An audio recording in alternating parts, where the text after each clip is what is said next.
Hello, Year 8. Today we're going to be writing an essay rather, in its entirety. But before we get to that part of the lesson, we're going to run through and have a reminder of some of the things you need to do when writing this essay. So before we get to there, the do now, who is your favourite Dickens character? And I'll give you a hint, which one do you think you know the most about and why? Just 5 minutes on that. And today we're going to write an essay on our favourite Dickensian character. So the title is Essay Write-Up. No extracts today, but you will need a pen, your exercise books and your notes from previous lessons, which hopefully are in your exercise book.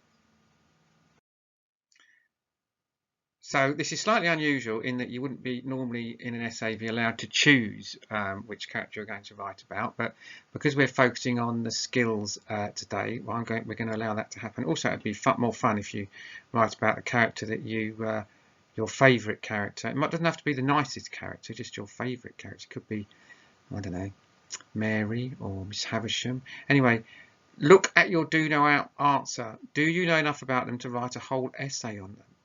The question that you're going to write about will be, how do you think Victorian society shaped the character of whoever it is that you've chosen? So please write the question in your book, but obviously put the character that you've chosen to write about in there.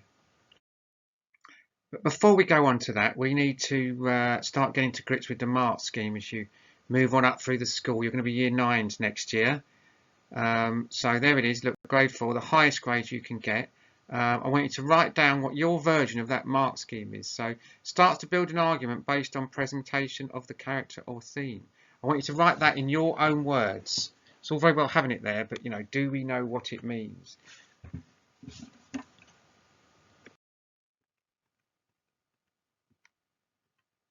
Now, here we are.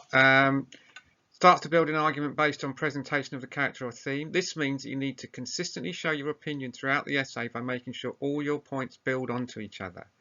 Ideas are becoming detailed and developed. This means that you need to make sure that your ideas are detailed. So if you have an idea, explore it to the nth degree. Think of an idea like a sponge. Wring the last drop of water out of it. Evidence is well chosen and supported. Your quotations need to be relevant and they need to, back up your points. Otherwise, they're pointless. Start to discuss language and structure. This means that you talk about the language and structural devices that Dickens uses to achieve certain effects.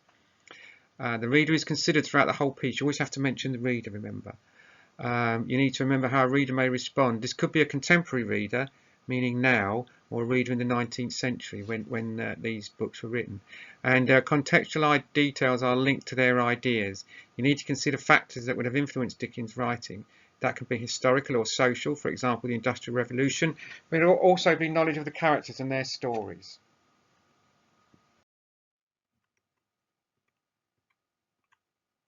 Right, once you're confident in your choice of character, you've picked the one you think you can write about, you need to start planning. As an example, I've picked Miss Havisham.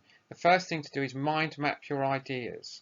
So there we are, there's the cloud on the right, or the mind on the right. How do you think Victorian society shapes the character of Miss Havisham? And then she is bitter as a result of the way she's been treated.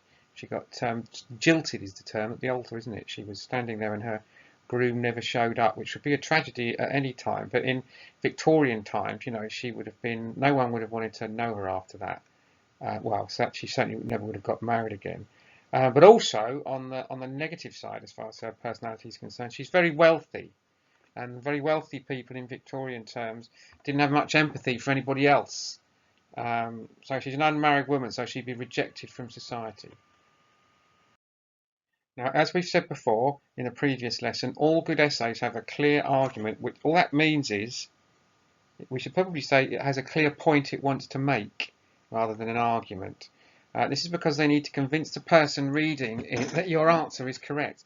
So looking at the notes you've made on your mind map, ask yourself what draws all the information together. For example, my argument would be, Victorian society has clearly impacted Miss Havisham because she has been rejected for not following traditional roles. Therefore, she becomes a very bitter woman. So write one sentence that sums up your argument. And now you're going to plan what the subject of each paragraph is going to be. You're going to write a page and a half.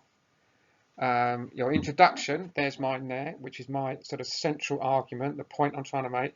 Victorian society has clearly impacted Miss Havison because she has been rejected for not following traditional roles. Therefore, she becomes a very bitter woman.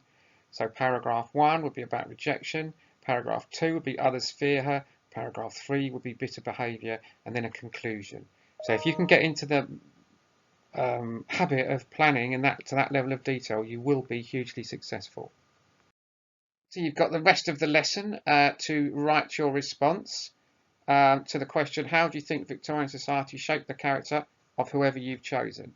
And make sure you upload the work onto Classcharts, and I shall look forward to reading that. Thank you very much, Year 8.